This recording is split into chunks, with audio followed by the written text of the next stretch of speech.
बिस्मिल्लाहिर्रहमानिर्रहीम अस्सलाम वालेकुम। आज साग बनाएंगे। साग में मैंने 3 किलो साग लिया, 2 किलो पालक और आधा किलो पातू लिया और 20 से 25 मैंने सब्ज़ मिर्चें ली और उनको मैंने अच्छी तरह ब्लेंड करके हमने पका के इसको ब्लेंड कर लिया। तड़के के लिए लहसुन ब्राउन किया, अदरक कुटा हुआ डाला और इसमें मैंने थोड़ी सी सब्ज़ मिर्च कूट के डाली और बहुत मज़े का हमारा तड़का बना। इसमें सुरख मिर्च, हल्दी, नमक डाला और बहुत मज़े की। अगर फुल वीडियो देखनी है तो मेरे चैनल पर लॉन्ग वीडियो के लिए आ सकते हैं। यहाँ हमारा कलर चेंज हो गया लहसुन अदरक का।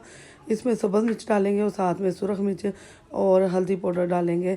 नमक हमने साग को बॉईल करते हुए डाल लिया था। जब पकता हुआ पकेगा तो उसके अंदर हम बाकी का भी डाल देंगे। तो तड़का तैयार करने के साथ ही हमने साग के अंदर डाल दिया इसको। चैनल को ज़रूर सब्सक्राइब करें। मेरी लॉन्ग वीडियो के लिए मेरे चैनल पर आना होगा और इंशाल्लाह आपको बहुत मज़े की वीडियो मिलेगी। तो अल्लाह पाक आपको खुश रखे जी, और जो मुझे सपोर्ट करते हैं। तो यहाँ हमने मसाला भून लिया है। अब हम इसे साग के अंदर डाल के साग को अच्छी तरह से पका लेंगे।